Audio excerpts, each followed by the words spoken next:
ಪರಿಶುದ್ಧವಾದ ನಾಮಕ್ಕೆ ಸ್ತೋತ್ರವಾಗಲಿ. ದೇವರು ನೆನ್ನೆಯಿದ್ದ ಹಾಗೆ ಇವತ್ತಿರುವ ಹಾಗೆ ನಿತ್ಯ ನಿರಂತರವಾಗಿದ್ದಾನೆ. ಆಮೇಲೆ ಹಲ್ಲೆಲೂಯಾ, ಹಲ್ಲೆಲೂಯಾ. ಸಂತೋಷವಾಗಿದ್ದೀರಾ? ಆರೋಗ್ಯವಾಗಿದ್ದೀರಾ? ಕರ್ತನಲ್ಲಿ ಯಾವಾಗಲೂ ಹೆಂಗಿರಬೇಕು? ಸಂತೋಷವುಳ್ಳವರಾಗಿಯೇ ಇರಬೇಕು. ಹಲ್ಲೆಲೂಯಾ. ಸೊ ಈ ದಿನದಲ್ಲಿ ದೇವರ ಸಮ್ಮುಖದಲ್ಲಿ ನಾವು ಕೂತ್ಕೊಂಡು ಏನ್ ವಾಕ್ಯ ಕೊಡೋಣ ಅಂತ ಹೇಳಿ ಯೋಚನೆ ಮಾಡ್ತಾ ಇರುವಾಗ ನಂಬಿಕೆಯನ್ನು ಕುರಿತದಾಗಿರುವಂತಹ ಆಲೋಚನೆ ಮಾತುಗಳು ನನಗೆ ಬಂತು. ಆಮೇಲೆ ನಂಬಿಕೆ ಅಂದ್ರೆ ಏನು? ಈಗಾಗಲೇ ನಂಬಿಕೆ ವಿಷಯದಲ್ಲಿ ಸಾಕಷ್ಟು ವಾಕ್ಯಗಳನ್ನು ಧ್ಯಾನ ಮಾಡಿದ್ದೀವಿ. ನಂಬಿಕೆ ಇಲ್ಲ ಅಂದ್ರೆ ಒಬ್ಬ ಮನುಷ್ಯನ ಬದುಕಲಿಕ್ಕೆ ಆಗೋದಿಲ್ಲ. ಒಂದು ನಂಬಿಕೆಗೆ ಒಳ್ಳೆ ಉದಾಹರಣೆ ಕೊಡಬೇಕಂದ್ರೆ, ಈಗ ಯಾವುದೋ ಮನೆಗೆ ಹೋಗ್ತೀವಿ ಅಥವಾ ನಮ್ಮ ಮನೇಲಿ ನಾವು ಯಾವುದೋ ಕುರ್ಚಿಯಲ್ಲಿ ಕುಂದಿರ್ತೀವಿ. ಕುರ್ಚಿ ಸ್ಟ್ರಾಂಗ್ ಆಗಿರುತ್ತೆ ಅಂತ ನಮಗೆ ನಂಬಿಕೆ ಇದೆಯಾ? ಅಥವಾ ಹೊಡೆಯೋದೇ ಇಲ್ಲ ಅಂತ ಗ್ಯಾರಂಟಿ ಕೊಡ್ಲಿಕ್ಕೆ ಆಗತ್ತಾ? ಅಥವಾ ನಾವು ಬೀಳೋದೇ ಇಲ್ಲ ಅಂತ ಗ್ಯಾರಂಟಿ ಕೊಡಲಿಕ್ಕೆ ಆಗತ್ತಾ? ಆದ್ರೂ ಸಹ ನಾವೇನ್ ಮಾಡ್ತೇವೆ, ಈ ಕುರ್ಚಿಯಲ್ಲಿ ಕುಂದಿರ್ಬೋದು ಅಂತ ಹೇಳಿ ನಂಬಿಕೆ ಇಟ್ಟು ಆ ಕುರ್ಚಿ ಮೇಲೆ ನಂಬಿಕೆ ಇಟ್ಟು ಏನ್ ಮಾಡ್ತೀವಿ, ನಾವು ಕುಂದಿರ್ತೀವಿ. ಹಲ್ಲೆಲೂಯಾ. ಯಾಕ? ಒಂದು ನಂಬಿಕೆ, ಆ ಕುರ್ಚಿ ನನಗಾಗಿದೆ, ಅದರಲ್ಲಿ ಕುಂದಿರ್ಬೋದು ಅಂತೇಳಿ. ಅದೇ ಪ್ರಕಾರವಾಗಿ ನಾವು ಟ್ರೈನ್ನಲ್ಲಿ ಹೋಗ್ತಾ ಇರ್ತೀವಿ, ಬಸ್ನಲ್ಲಿ ಹೋಗ್ತಾ ಇರ್ತೀವಿ, ಫ್ಲೈಟ್ನಲ್ಲಿ ಹೋಗ್ತಾ ಇರ್ತೀವಿ. ಎಷ್ಟೋ ಆಕ್ಸಿಡೆಂಟ್ ನಡೀತಾ ಇರುತ್ತೆ. ಟ್ರೈನ್ ಆಕ್ಸಿಡೆಂಟ್ ಕೇಳಿದ್ದೇವೆ, ಫ್ಲೈಟ್ ಆಕ್ಸಿಡೆಂಟ್ ಕೇಳಿದ್ದೇವೆ, ಬಸ್ ಆಕ್ಸಿಡೆಂಟ್ ಕೇಳಿದ್ದೇವೆ, ಬೈಕ್ ಆಕ್ಸಿಡೆಂಟ್ ಕೇಳಿದ್ದೇವೆ. ಆದ್ರೂ ನಾವು ಪ್ರಯಾಣ ಮಾಡದೇ ಇರ್ತೀವಾ? ಮಾಡೇ ಮಾಡುತ್ತೀವಿ. ಹಲ್ಲೆಲೂಯಾ. ಸೊ ಅದೇ ಪ್ರಕಾರವಾಗಿ ದೇವರ ಸಮ್ಮುಖದಲ್ಲಿ ಕೂಡ ನಮಗೆ ನಂಬಿಕೆ ಅನ್ನೋದು ತುಂಬಾ ಅವಶ್ಯವಾಗಿದೆ. ಎಲ್ಲೋ ಏನೋ ಆಗಿದ್ದನ್ನು ಕೇಳಿ, ಎಲ್ಲೋ ಯಾವಾಗ ನಮಗಾಗಿದ್ದನ್ನು ನೋಡಿ ನಾವು ನಂಬಿಕೆನ ಏನ್ ಮಾಡಬಾರ್ದು, ಕಳ್ಕೋಬಾರ್ದು. ಆಮೇಲೆ ಯಾಕಂದ್ರೆ ನಂಬಿಕೆ ಅನ್ನೋದು ದೇವರ ಸಮ್ಮುಖದಲ್ಲಿ ತುಂಬಾ ಅವಶ್ಯವಾಗಿದೆ. ನಂಬಿಕೆ ಇಂಪಾರ್ಟೆನ್ಸ್ ಏನು, ನಂಬಿಕೆಯ ಅವಶ್ಯಕತೆ ಏನು ಅನ್ನೋದನ್ನ ಇವತ್ತು ನಾವೇನ್ ಮಾಡೋಣ, ನೋಡಿಕೊಳ್ಳೋಣ. ಒಂದನೇ ವಾಕ್ಯವನ್ನು ಓದಿಕೊಳ್ಳೋಣ. ಎಬ್ರೇಯರು ಬರೆದಂತ ಪತ್ರಿಕೆ 11ನೇ ಅಧ್ಯಾಯ 6ನೇ ವಚನ. ಎಬ್ರೇಯರು ಬರೆದಂತ ಪತ್ರಿಕೆ 11ನೇ ಅಧ್ಯಾಯ 6ನೇ ವಚನ. ಆದರೆ ನಂಬಿಕೆ ಇಲ್ಲದೆ ದೇವರನ್ನು ಮೆಚ್ಚಿಸುವುದು ಅಸಾಧ್ಯ. ನಂಬಿಕೆ ಇಲ್ಲದೆ ದೇವರನ್ನು ಮೆಚ್ಚಿಸುವುದು ಅಸಾಧ್ಯ. ಆಮೇಲೆ ನಂಬಿಕೆ ಇಲ್ಲದೆ ದೇವರನ್ನು ಮೆಚ್ಚಿಸುವುದು ಅಸಾಧ್ಯ. Without faith it's impossible to please God. ಆಮೇಲೆ ನಂಬಿಕೆ ಇಲ್ಲದೆ ದೇವರನ್ನ ಮೆಚ್ಚಿಸುವುದು ಅಸಾಧ್ಯ. ಈಗ ದೇವರನ್ನ ನಾವು ಮೆಚ್ಚಿಸಬೇಕಂದ್ರೆ ನಮಗೆ ಏನ್ ಬೇಕ್ರಿ? ನಂಬಿಕೆ ಬೇಕು. ನಂಬಿಕೆ ಇಲ್ಲ ಅಂದ್ರೆ ದೇವರನ್ನ ಹತ್ರ ಹೋಗಿ ಕುತ್ಕೊಳ್ಲಿಕ್ಕೆ ಆಗೋದಿಲ್ಲ, ದೇವರ ಸಮ್ಮುಖದಲ್ಲಿ ಪ್ರಾರ್ಥನೆ ಮಾಡ್ಲಿಕ್ಕೆ ಆಗೋದಿಲ್ಲ, ದೇವರ ಸಮ್ಮುಖದಲ್ಲಿ ಯಾವುದನ್ನು ಹೊಂದಿಕೊಳ್ಳಿಕ್ಕೆ ಆಗೋದೇ ಇಲ್ಲ. ನಂಬಿಕೆ ಇಲ್ಲ ಅಂದ್ರೆ ನಾವು ಏನು ಮಾಡ್ಲಿಕ್ಕೆ ಆಗೋದಿಲ್ಲ. ಸೊ ದೇವರ ಸಮ್ಮುಖಕ್ಕೆ ಹೋಗಬೇಕಂದ್ರೆ ನಮಗೆ ಫಸ್ಟ್ ಆಫ್ ಆಲ್ ಬೇಕಾಗಿರೋದು ಯಾವುದಂದ್ರೆ ನಂಬಿಕೆ. ಆಮೇಲೆ ಹಲ್ಲೆಲೂಯಾ. ಸೊ ನಂಬಿಕೆ ಅಂದ್ರೆ ಅನೇಕ ಭಕ್ತರುಗಳು ಅನೇಕ ಕಾರ್ಯಗಳನ್ನು ಹೊಂದಿಕೊಂಡಿದ್ದಾರೆ. ಯಾಕಂದ್ರೆ ವಾಕ್ಯ ಹೇಳ್ತಾ ಇದೆ, ಕಾಣದೇ ಇರುವಂತ ಮೇಲೆ ನಂಬಿಕೆ ಇಡೋದಕ್ಕಿಂತ ಕಾಣದೇ ಇರುವಂತ ಮೇಲೆ ನಂಬಿಕೆ ಇಡುವವನೇ ಧನ್ಯನು. ದೇವರು ಕಾಣುತ್ತಾನ ನಮ್ಮ ಕಣ್ಣಿಗೆ, ಆದರೆ ದೇವರ ವಾಕ್ಯಗಳನ್ನು ಅನುಭವಿಸಬಹುದು, ದೇವರ ಪ್ರಸನ್ನತೆಯನ್ನು ಅನುಭವಿಸಬಹುದು, ದೇವರ ಒಂದು ಆಶೀರ್ವಾದಗಳನ್ನು ನಾವೇನು ಮಾಡಬಹುದು, ಅನುಭವಿಸಬಹುದು. ದೇವರ ನೋಡೋಕೆ ಆಗೋದಲ್ಲ. ಆ ನೋಡದೇ ಇರುವಂತ ದೇವರ ಮೇಲೆ ನಂಬಿಕೆ ಇಟ್ಟು ಆ ಅನುಭವಿಸುವಂತ ಆಶೀರ್ವಾದಗಳು ನಮಗೆ ಬೇಕು. ಆಮೇಲೆ ಸೊ ನಂಬಿಕೆ ಅನ್ನೋದು ದೇವರನ್ನ ಮಹಿಮೆಪಡಿಸಲಿಕ್ಕೆ ಒಂದು ಆಯುಧವಾಗಿದೆ. ಆಮೇಲೆ ಸೊ ನಾವು ಬೆಳಗ್ಗೆ ಹೊರಡುವಾಗಲೇ ಕರೆಕ್ಟಾಗಿ ಇಲ್ಲಿ ಬಂದು ಸೇರ್ತೀವಿ ಅಂತ ಗ್ಯಾರಂಟಿ ಇದೆಯಾ? ಆದ್ರೆ ನಾವು ಒಂದು ಗುರಿ ಇಟ್ಕೊಂಡು ಹೋಗ್ತೀವಿ, ಏನದು, ಇವತ್ತು ನಾವು ಅಲ್ಲಿ ಹೋಗ್ಬೇಕು. ಆಮೇಲೆ ಮೊನ್ನೆ ನಾವು ಗದಗ ಹೋಗುವಾಗಲೂ ಹಂಗೆ ಆಗಿತ್ತು. ಸೊ ಗದಗ ಹೋಗ್ತಾ ಇರುವಾಗ ಇಲ್ಲಿಂದ ಹೋಗಿದ್ವಿ, ಆದ್ರೆ ಅರ್ಧ ದಾರಿಗೆ ಆಕ್ಸಿಡೆಂಟ್ ಆಯ್ತು, ತಿರುಗಿ ನಾವು ಬರ್ಬೇಕಾಗಿತ್ತು. ಆದ್ರೂ ಸಹ ನಾವು ಅದೇ ಇದರಲ್ಲಿ ಏನ್ ಮಾಡಿದ್ವಿ, ಹೋಗಿದ್ದೀವಿ. ಅಲ್ಲೂ ಯಾಕಂದ್ರೆ ಯಾವ್ದು ಗ್ಯಾರಂಟಿ ಇಲ್ಲ. ಆಮೇಲೆ ಅಲ್ಲೂ ಯಾಕಂದ್ರೆ ಒಟ್ಟು ಹೋಗ್ಬೇಕಂತ ಒಂದು ನಂಬಿಕೆ ಇದ್ರೆ ಮಾತ್ರ ಹೋಗ್ಲಿಕ್ಕೆ ಸಾಧ್ಯ. ಅದೇ ಪ್ರಕಾರವಾಗಿ ದೇವರನ್ನ ಮಹಿಮೆ ಪಡಿಸಬೇಕಂದ್ರೆ ಖಂಡಿತವಾಗಿ ನಾವು ದೇವರ ಸಮ್ಮುಖಕ್ಕೆ ಬರಲಿಕ್ಕೆ ಏನ್ ಬೇಕು, ನಂಬಿಕೆ ಬೇಕು. ನಂಬಿಕೆ ಇಲ್ಲದ ದೇವರನ್ನ ಏನ್ ಮಾಡ್ಲಿಕ್ಕೆ ಆಗೋದಿಲ್ಲ, ಮೆಚ್ಚಿಸ್ಲಿಕ್ಕೆ ಆಗೋದೇ ಇಲ್ಲ. ಹಲ್ಲೆಲೂಯಾ. ಹಾಗಾಗಿ ದೇವರ ಸಮ್ಮುಖದಲ್ಲಿ ಆತನನ್ನು ಮಹಿಮೆ ಪಡಿಸಲಿಕ್ಕೆ ನಮಗೆ ಬೇಕಾಗಿರೋದು ನಂಬಿಕೆ. ಎರಡನೇದಾಗಿ ವಾಕ್ಯವನ್ನು ಓದಿಕೊಳ್ಳೋಣ. ಯೇಸು ಕ್ರಿಸ್ತನು ನಮ್ಮ ನಂಬಿಕೆಯ ಲೆವೆಲ್ ಅನ್ನು ಏನ್ ಮಾಡ್ತಾ ಇದ್ದಾನೆ, ಪರೀಕ್ಷಿಸುವಂತವನಾಗಿದ್ದಾನೆ. ವಾಕ್ಯ ಮತ್ತಾಯ 15ನೇ ಅಧ್ಯಾಯ 28ನೇ ವಚನ. ಮತ್ತಾಯ 15ನೇ ಅಧ್ಯಾಯ 28ನೇ ವಚನ.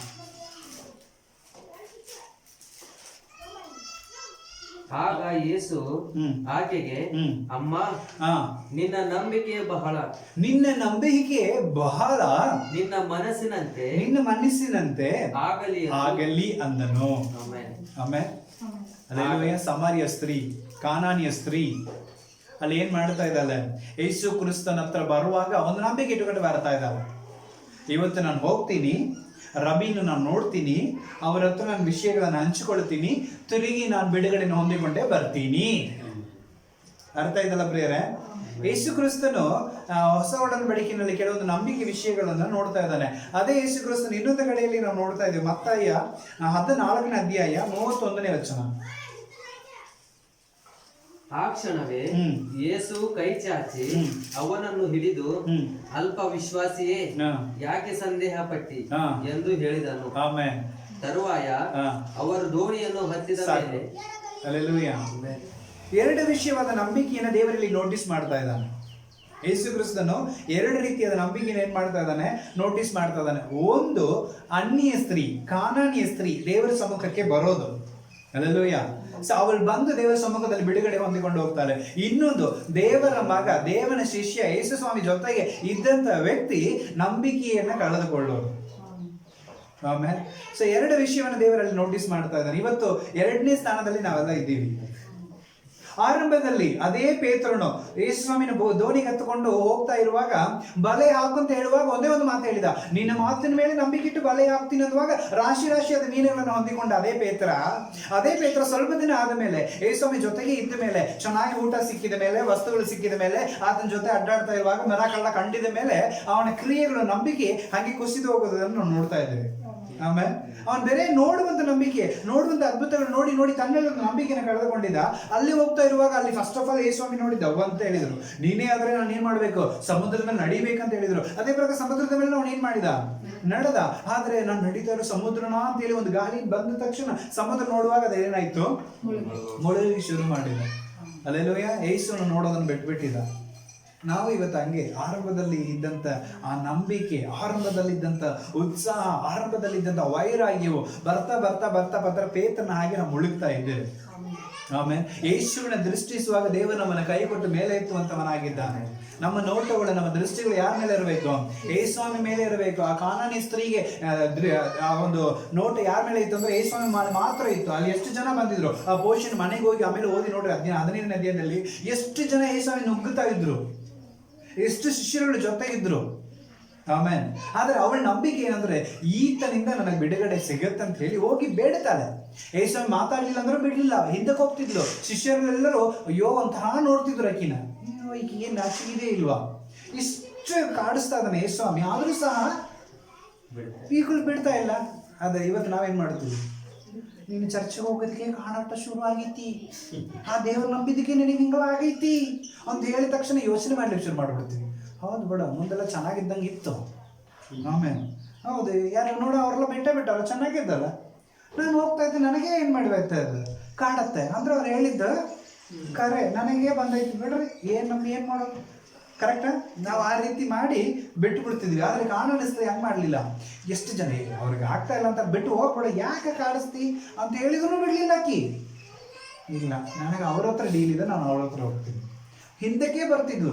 ಕೊನೆಗೆ ತಲೆ ಕೆಟ್ಟು ಯೇಸುಸ್ವಾಮಿ ಶಿಷ್ಯರುಗಳು ಅವ್ರಿಗೇನ ಹೇಳಿ ಕಳಿಸಿ ಅಂದ್ರು ಯೇಸುಸ್ವಾಮಿ ಉತ್ತರ ಕೊಡಲಿಲ್ಲ, ಸುಮ್ಮನೆ ಇದ್ರು. ಒಮ್ಮೆ ನಡೆದುಯ್ಯ ಕೊನೆಗೆ ಏನು ಮಾಡಿದ್ರು? ಯಪ್ಪ, ನನ್ನ ಮಕ್ಕಳಿಗೆ ಕೊಡೋದನ್ನು ನಾಯಿಗಳು ಕೊಡ್ಲಿಕ್ಕೆ ಬರೋಂಗಿಲ್ಲ ಅಂತ ಹೇಳುವಾಗಲೂ ಹೋಗಿ ಏನು ಮಾಡಿದ್ಲು? ಹೌದು ಸ್ವಾಮಿ, ನಾನು ನಾಯಿ ಒಪ್ಕೊಳ್ತೀನಿ, ಆದರೆ ನಾಯಿಗಳಿಗೆ ಇಂಥ ಯೋಗ್ಯತೆ ಇದಲ್ಲ ಅಂತೇಳಿ ಕಾಳೆಗಡ್ಡೆ ಬಿದ್ದರು, ಮುಂದೆ ಹೋಗ್ಲಿಕ್ಕೆ ಬಿಡಲಿಲ್ಲ. ಆಮೇಲೆ ಕೊನೆಗೆ ಸ್ವಾಮಿ ಹೇಳಿದೊಂದು ಮಾತೇನಂದ್ರೆ, ಅಮ್ಮ ನಿನ್ನ ನಂಬಿಕೆ ಅದು ತುಂಬಾ ದೊಡ್ಡದು. ಆಮೇಲೆ ಅನ್ಯ ಸ್ತ್ರೀ, ಕಾನಾನಿಯ ಸ್ತ್ರೀಯನ್ನು ನೋಡಿದ್ದೇವೆ ಹೇಳುವಂತ ಮಾತು, ಅಮ್ಮ ನಿನ್ನ ನಂಬಿಕೆ ಬಹಳ ದೊಡ್ಡದು, ತುಂಬಾ ದೊಡ್ಡದು, ನಿನ್ನ ಮನಸ್ಸಿನಂತೆ ನಿನಗಾಗಲಿ ಅಂತ ಹೇಳಿದ್ರು. ಆಮೇಲೆ ಆದರೆ ಪೇತ್ರ, ನಾನು ನಡೆಯೋದು ಸಮುದ್ರನ, ನಾನು ನೋಡೋದು ಯೇಸುತ್ತಾನ. ಆಮೇಲೆ ಅದರಲ್ಲೂ ಅದೇ ಒಂದು ಸಂದೇಹದಲ್ಲೇ ಏನ್ ಮಾಡಿದ ಅವನು? ಸಮುದ್ರದ ಮೇಲೆ ನಡೆದ. ಹಾಗಾಗಿ ಒಂದು ಗಾಳಿ ಬಂದ ತಕ್ಷಣ ಏನಾಗಿದೆ? ಅವನು ಮುಳುಗಲಿಕ್ಕೆ ಶುರು ಮಾಡಿದ. ನೋಡಿದ್ರೆ ಎರಡು ರೀತಿಯಾದ ನಂಬಿಕೆನ ದೇವರಲ್ಲಿ ನೋಟಿಸ್ ಮಾಡ್ತಾ ಇದ್ದಾನೆ. ಆಮೇಲೆ ಯೇಸುಸ್ವಾಮಿ ಬೇಕಾಗಿರೋದು ನಂಬಿಕೆ. ಯೇಸುಸ್ವಾಮಿ ಹತ್ರ ಬರ್ಲಿಕ್ಕೆ ಬೇಕಾಗಿರೋದು ನಂಬಿಕೆ. ಯೇಸುಸ್ವಾಮಿ ನೋಡ್ಬೇಕಂದ್ರೆ ಬೇಕಾಗಿರೋದು ನಂಬಿಕೆ. ಯೇಸುನ ಮಾತ್ರ ದೃಷ್ಟಿಸಿದ್ರೆ ನಮ್ಮ ನಂಬಿಕೆ ಅಂತ ನಮಗೆ ಆಗುವಂತದ್ದಾಗಿದೆ. ಆಮೇಲೆ ಒಂದು, ದೇವರ ಸಮ್ಮುಖಕ್ಕೆ ದೇವರನ್ನ ಮೆಚ್ಚಿಸ್ಬೇಕಾದ್ರೆ ಏನ್ ಬೇಕ್ರಿ? ನಂಬಿಕೆ ಬೇಕು. ಎರಡನೇದು, ದೇವರನ್ನೇ ದೃಷ್ಟಿಸ್ಬೇಕಂದ್ರೆ ಅದಕ್ಕೇನ್ ಬೇಕ್ರಿ? ನಂಬಿಕೆ. ಕಾನಾನಿ ಸ್ತ್ರೀಗೆ ಇದ್ದಂತ ನಂಬಿಕೆ ಇವತ್ತು ನಮಗೆ ಬೇಕು. ಪೇತ್ರನ ಮೇಲೆ ಇದ್ದಂತ ನಂಬಿಕೆ ಇಲ್ಲ. ಪೇತ್ರನ ಪದೇ ಪದೇ ಕುಸಿದು ಹೋಗುವವನು, ಪದೇ ಪದೇ ಮುಳುಗಿ ಹೋಗುವವನು.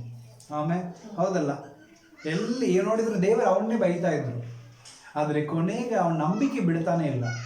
ಅಷ್ಟೆಲ್ಲ ಬಯಸ್ಕೊಂಡ್ರು, ಅಷ್ಟೆಲ್ಲ ಹಿಂಸೆ ಪಟ್ಟನು, ಅಷ್ಟೆಲ್ಲ ತೊಂದರೆವಾದನು, ಅಷ್ಟೆಲ್ಲ ದೇವರನ್ನ ತಿರಸ್ಕರಿಸಿದನು, ಲಾಸ್ಟಿಗೆ ಅವನು ಏನು ಮಾಡ್ತಾ ಇಲ್ಲ, ದೇವರನ್ನ ಬಿಡ್ತಾ ಇಲ್ಲ. ಹಾಗಾಗಿ ಅವನ ಮಾತಿನಿಂದ ಸುಮಾರು 3,000 ಜನ ಒಂದೇ ದಿನದಲ್ಲಿ ರಕ್ಷಣೆ ಹೊಂದಿದ್ದಾರೆ.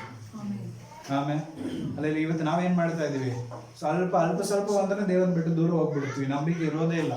ಮತ್ತೆ ಹೋಗಿ ದೇವರ ಹೆಸರು ನಾವೇ ಕೆಡಿಸುವಂತವರಾಗಿದ್ದೀವಿ.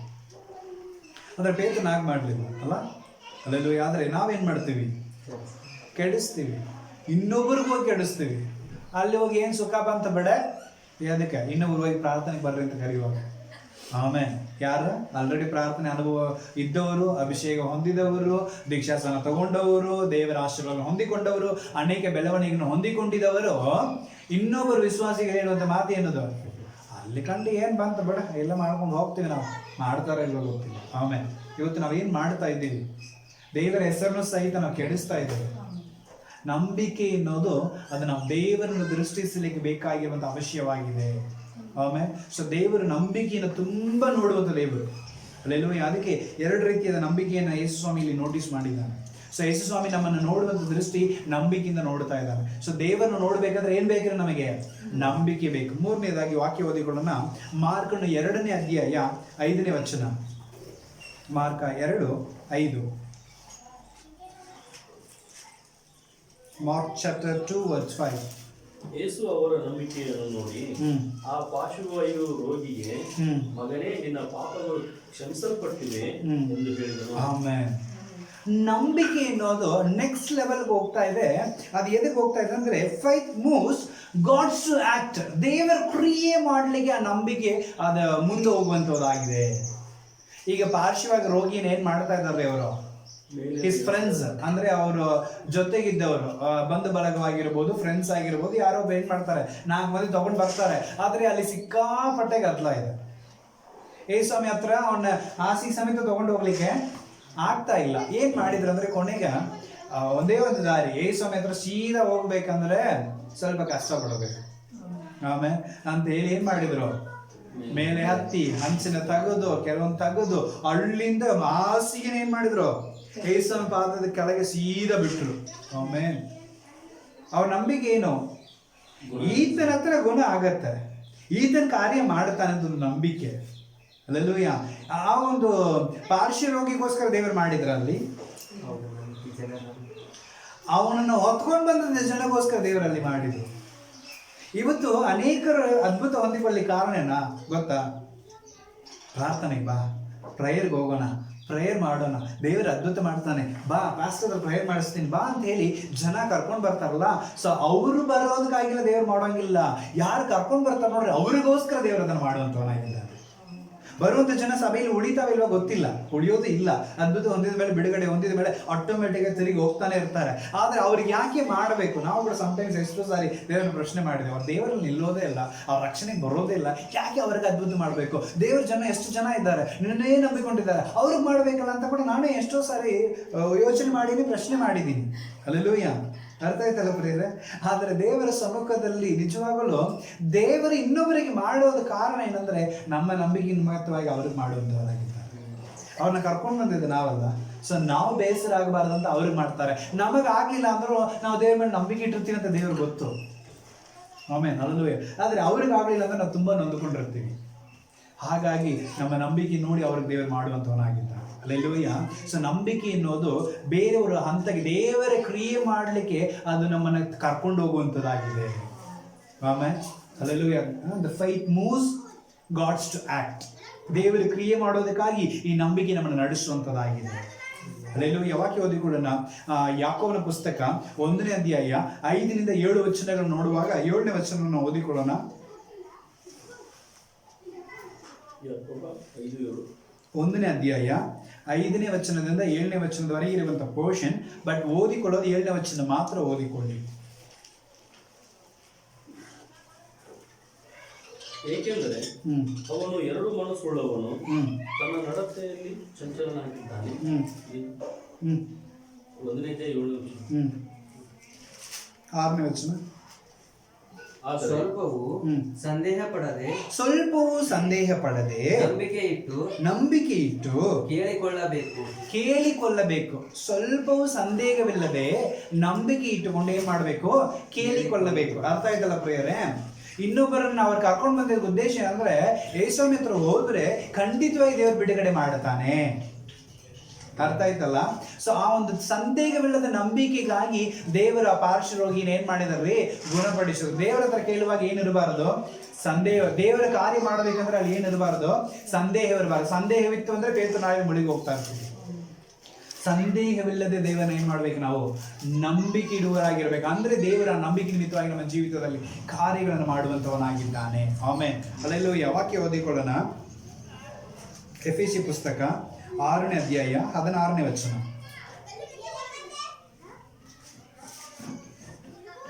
ಎಲ್ಲದಕ್ಕಿಂತ ಹೆಚ್ಚಾಗಿ ನಂಬಿಕೆ ಎಂಬ ಗುರಾಣಿಯನ್ನು ಹಿಡಿದುಕೊಳ್ಳಿರಿ. ಎಲ್ಲದಕ್ಕಿಂತಲೂ ಹೆಚ್ಚಾಗಿ ನಂಬಿಕೆ ಎಂಬ ಒಂದು ಗುರಾಣಿಯನ್ನು ಏನ್ ಮಾಡಿರಿ? ನೀವು ಹಿಡಿದುಕೊಳ್ಳ್ರಿ.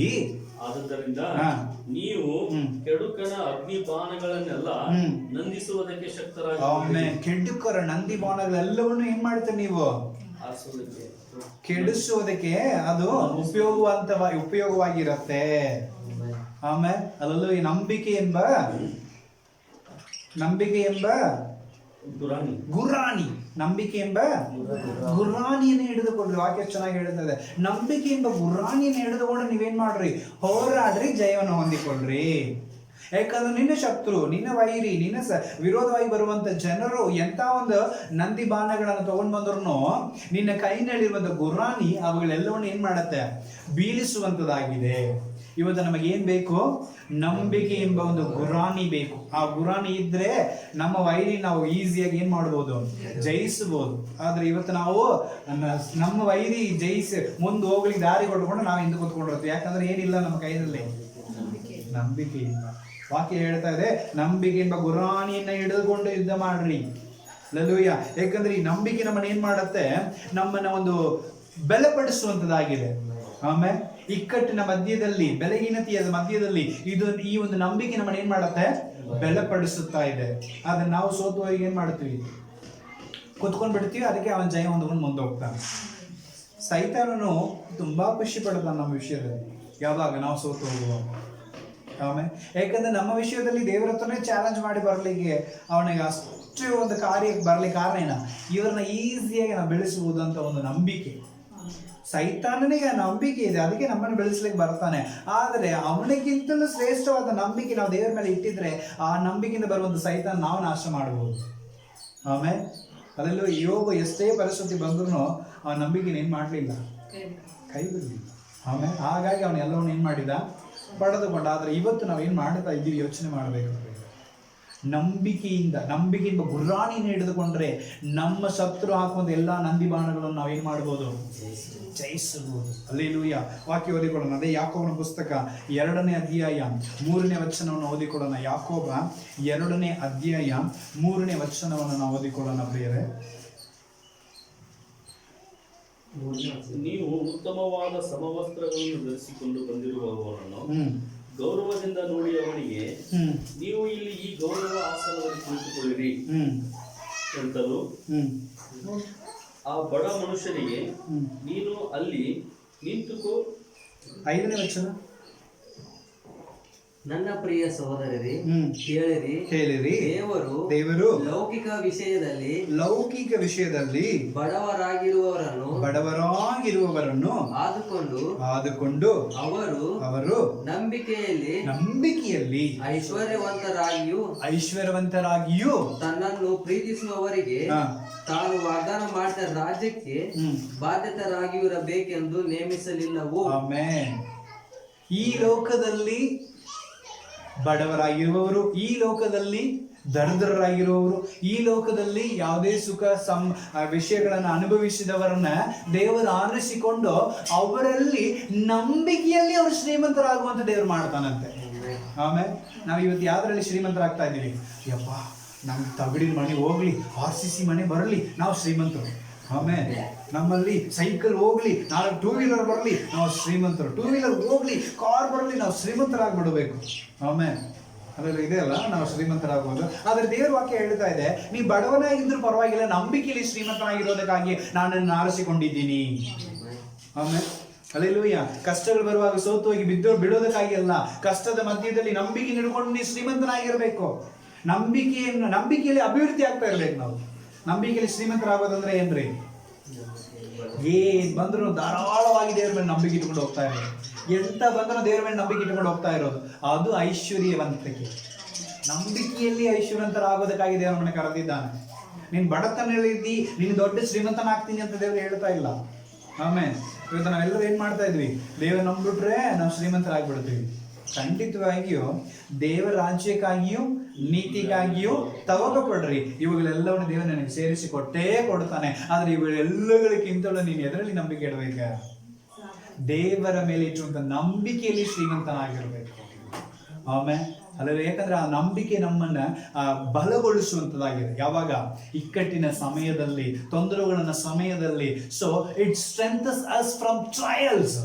Amen, hallelujah. ಸೊ ಈ ಲೋಕದಲ್ಲಿ ಶೋಧಿಸಲಿಕ್ಕೋಸ್ಕರ ಕೆಲವೊಂದು ಕಾರ್ಯಗಳು ಬರ್ತಾ ಇರತ್ತಲ್ಲ, ಅದರಲ್ಲಿ ನಮ್ಮ ನಂಬಿಕೆ ನಮ್ಮನ್ನು ಬಲಗೊಳಿಸುವಂತದ್ದಾಗಿದೆ. ಬಿದ್ದು ಹೋಗೋದಿಲ್ಲ. You don't worry about that. ಏನ್ ಮಾಡಂಗಿಲ್ಲ, ಬಿದ್ದು ಹೋಗೋದಕ್ಕಾಗಿ ಶೋಧನೆ ಬರೋದು ನೀನು ಜಯಿಸೋದಕ್ಕಾಗಿ.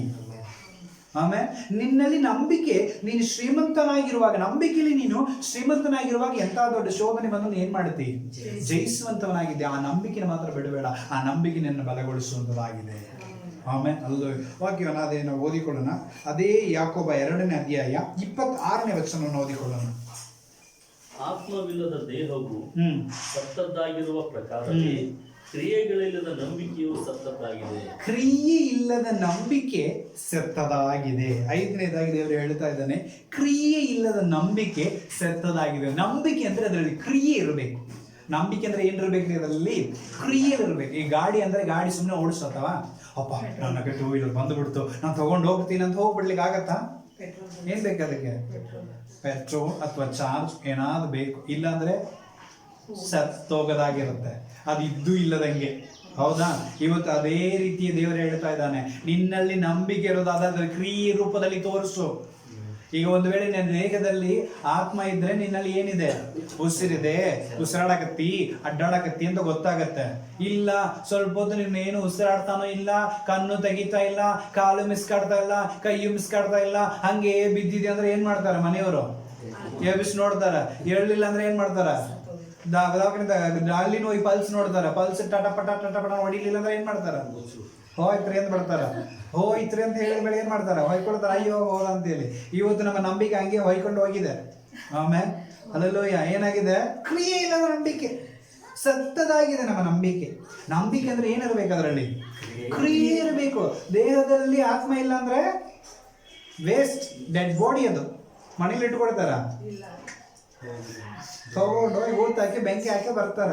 ಅಲ್ಲೂ ಹಂಗೆ ಇಟ್ಕೊಂಡ್ರೆ ಅವರಿಗೆ ಕಷ್ಟ. ಅದೇ ಪ್ರಕಾರ ನಮ್ಮನ್ನ ಇಟ್ಕೊಂಡ್ರೆ ದೇವ್ರಿಗೂ ಕಷ್ಟ ಆಗುತ್ತೆ, ನಂಬಿಕೆನೇ ಇಲ್ಲ ಅಂದ್ರೆ. ಅರ್ಥ ಆಯ್ತಲ್ಲ ಬೇರೆ?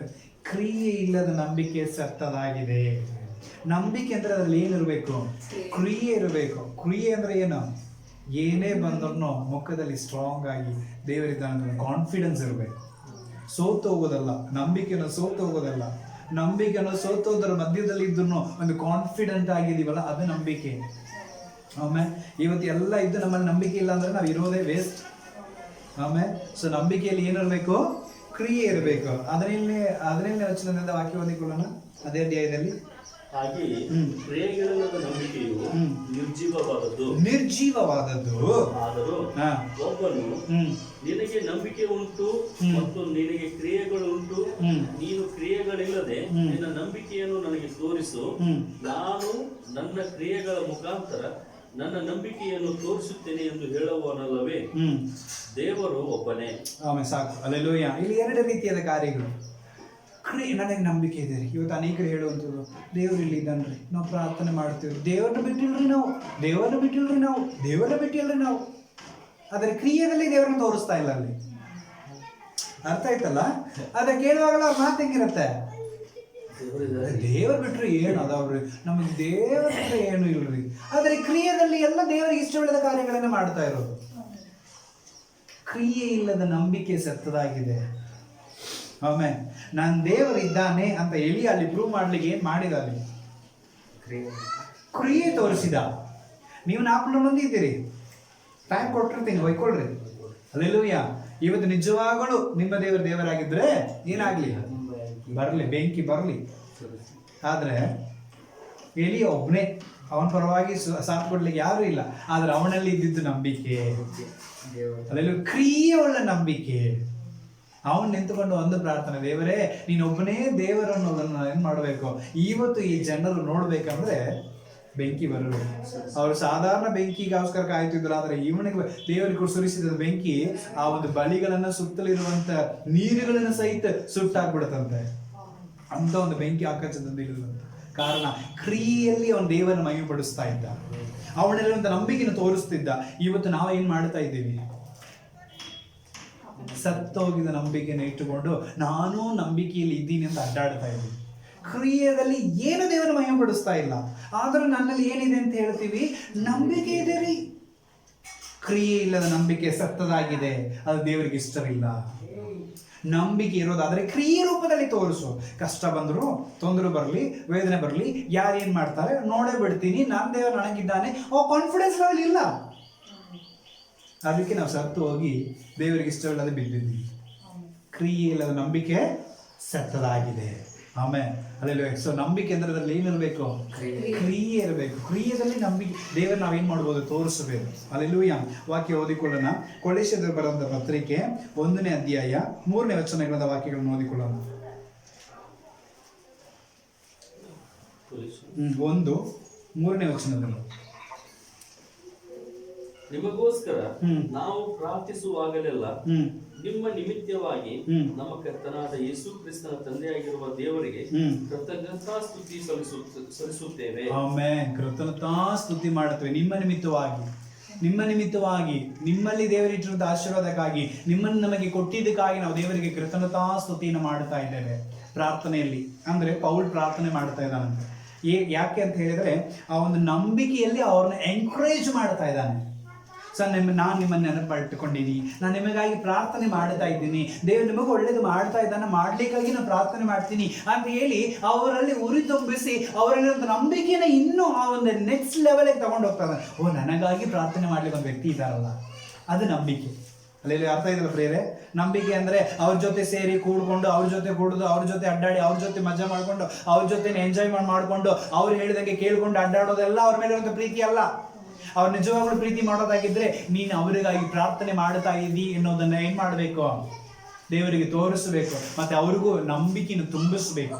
ನಂಬಿಕೆ ಅನ್ನೋದು ಇನ್ನೊಬ್ಬರನ್ನ ಎಂಕರೇಜ್ ಮಾಡುವಂಥದ್ದಾಗಿದೆ. ಸಮಯ ಆಗಿದೆ, ನಾವು ಬೇಗ ಮುಗಿಸಿಕೊಳ್ಳೋಣ. ಎಫೆಸರ್ ಬರೆದ ಪತ್ರಿಕೆ 2ನೇ ಅಧ್ಯಾಯ 8 ಮತ್ತು 9ನೇ ವಚನ ಓದಿಕೊಳ್ಳೋಣ. ನಂಬಿಕೆಯ ಮೂಲಕ ಕೃಪೆಯಿಂದಲೇ ರಕ್ಷಣೆ ಹೊಂದುವವರಾಗಿದ್ದೀರಿ. ನಂಬಿಕೆಯ ಮೂಲಕ ಕೃಪೆಯಿಂದಲೇ ರಕ್ಷಣೆಯನ್ನು ಹೊಂದುವವರಾಗಿದ್ದೀರಿ. ಸಾಕು. ಆಮೇಲೆ ಅಲ್ಲೂಯ್ಯ. ಸೊ ನಂಬಿಕೆ ಮೂಲಕವಾಗಿ ನಮಗೆ ರಕ್ಷಣೆ. ನಂಬಿಕೆ ಅನ್ನೋದು it is the foundation of salvation. ಆಮೇಲೆ ಏನ್ರಿ? ನಂಬಿಕೆ ಅನ್ನೋದು ರಕ್ಷಣೆಗೆ ಒಂದು ಅಡಿಪಾಲಾಗಿದೆ ಅಥವಾ ಅಸ್ಥಿಭಾರವಾಗಿದೆ. ಆಮೇಲೆ ಅಲ್ಲಿ ಅರ್ಥ ಆಯ್ತಲ್ಲ? ಸೊ ಈ ಒಂದು 7 ಕಾರ್ಯಗಳು ನಮ್ಮ ಹೃದಯದಲ್ಲಿ ಇರಲಿ ಪ್ರಿಯರೇ. ನಂಬಿಕೆ ಇಲ್ಲದೆ ನಾವು ದೇವರನ್ನ ಏನ್ ಮಾಡ್ಲಿಕ್ಕೆ ಆಗೋದಿಲ್ಲ, ಮೆಚ್ಚಿಸ್ಲಿಕ್ಕೆ ಆಗೋದಿಲ್ಲ. ನಂಬಿಕೆ ಇಲ್ಲದೆ ನಾವು ದೇವರನ್ನ ದೃಷ್ಟಿಸ್ಲಿಕ್ಕೆ ಆಗೋದಿಲ್ಲ. ನಂಬಿಕೆ ಇಲ್ಲದೆ ದೇವರ ಹತ್ರ ಅದ್ಭುತಗಳನ್ನ ಹೊಂದಿಕೊಳ್ಳಿಕ್ಕೆ ಆಗೋದಿಲ್ಲ. ನಂಬಿಕೆ ಇಲ್ಲದೆ ನಾವು ಬಲವನ್ನು ಹೊಂದಿಕೊಳ್ಳಿಕ್ಕೆ ಆಗೋದಿಲ್ಲ. ನಂಬಿಕೆ ಇಲ್ಲದೆ ನಾವು ಏನ್ ಮಾಡಕ್ ಆಗೋದಿಲ್ಲ, ಕ್ರಿಯೆಯನ್ನು ತೋರಿಸ್ಲಿಕ್ಕೆ ಆಗೋದಿಲ್ಲ. ನಂಬಿಕೆ ಇಲ್ಲದೆ ಇನ್ನೊಬ್ಬರನ್ನ ನಾವು ಏನ್ ಮಾಡಕ್ ಆಗೋದಿಲ್ಲ, ಪ್ರೋತ್ಸಾಹ ಮಾಡ್ಲಿಕ್ಕೆ ಆಗೋದಿಲ್ಲ.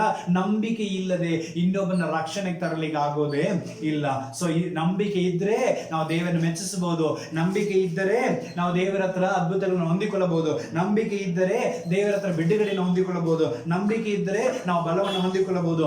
ನಂಬಿಕೆ ಇದ್ದರೆ ನಾವು ಕ್ರಿಯಾ ರೂಪದಲ್ಲಿ ದೇವರಿಗೆ ತೋರಿಸಬಹುದು. ನಂಬಿಕೆ ಇದ್ದರೆ ಇನ್ನೊಬ್ಬ ನಾವು ಎಂಕರೇಜ್ ಮಾಡಬಹುದು. ನಂಬಿಕೆ ಇದ್ದರೆ ಇನ್ನೊಬ್ಬನ ರಕ್ಷಣೆಗೆ ತರಬಹುದು.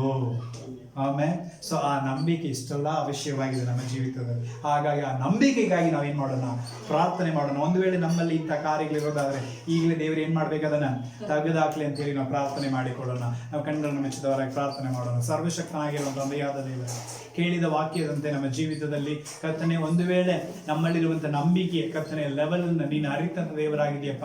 ನಂಬಿಕೆ ಇಲ್ಲದೆ ನಿನ್ನ ಮೆಚ್ಚಿಸಲಿಕ್ಕೆ ಆಗೋದಿಲ್ಲ. ನಂಬಿಕೆ ಇಲ್ಲದೆ ಕರ್ತನೆ ನಿನ್ನ ದೃಷ್ಟಿಸಲಿಕ್ಕೆ ಆಗೋದಿಲ್ಲ. ನಂಬಿಕೆ ಇಲ್ಲದೆ ನಿನ್ನ ನಿನ್ನ ಹತ್ರ ಅದ್ಭುತಗಳನ್ನು ಹೊಂದಿಕೊಳ್ಳಿಕ್ಕೆ ಆಗೋದಿಲ್ಲ. ನಂಬಿಕೆ ಇಲ್ಲದೆ ನಾವು ಬಲವನ್ನು ಹೊಂದಿಕೊಳ್ಳಿಕ್ಕೆ ಆಗೋದಿಲ್ಲ. ನಂಬಿಕೆ ಇಲ್ಲದೆ ನಾವು ಕ್ರಿಯೆಗಳಲ್ಲಿ ತೋರಿಸ್ಲಿಕ್ಕೆ ಆಗೋದಿಲ್ಲ. ನಂಬಿಕೆ ಇಲ್ಲದೆ ಇನ್ನೊಬ್ಬರನ್ನ ಕರ್ತನೆ ನಾವು ಪ್ರೋತ್ಸಾಹಿಸಲಿಕ್ಕೆ ಆಗೋದಿಲ್ಲ. ನಂಬಿಕೆ ಇಲ್ಲದೆ ಸ್ವಾಮಿ ಕರ್ತನೆ ಇನ್ನೊಬ್ಬರನ್ನ ರಕ್ಷಣೆಗೆ ತರಲಿಕ್ಕೆ ಆಗೋದಿಲ್ಲ. ಹಾಗಾಗಿ ಇವತ್ತು ಆ ನಂಬಿಕೆ ನಮ್ಗೆ ಬೇಕಾಗಿದೆ. ಆ ನಂಬಿಕೆಯಿಂದ ನಮ್ಮನ್ನು ನಡೆಸು, ನಮ್ಮನ್ನ ಒಪ್ಪಿಸಿಕೊಡ್ತಾ ಇದ್ದೇವೆ. ನೀನು ಬಲಪಡಿಸು. ವಾಕ್ಯವನ್ನು ಕೇಳಿದ ಪ್ರತಿಯೊಬ್ಬರ ಜೀವಿತದಲ್ಲಿಯೂ ಆಶೀರ್ವದಿಸು. ಪ್ರಾರ್ಥನೆ ಕೇಳಿದಕ್ಕಾಗಿ ಸ್ತೋತ್ರ. ಯೇಸು ಕ್ರಿಸ್ತನ ಉದ್ದಾದ ನಾಮದಲ್ಲಿ ಪರಿಶುದ್ಧಾತ್ಮನೇ ನಿನ್ನ ಸಹಾಯದೊಂದಿಗೆ ಪ್ರಾರ್ಥನೆಯಲ್ಲಿ ಬೇಡಿ ಹೊಂದುತ್ತಾ ಇದ್ದೇನೆ ನನ್ನ ಜೀವೋಳು ಸ್ವರ್ಗೀಯ ತಂದೆಯಾದ ದೇವರೇ. Amen. Amen. God bless you. Praise the Lord.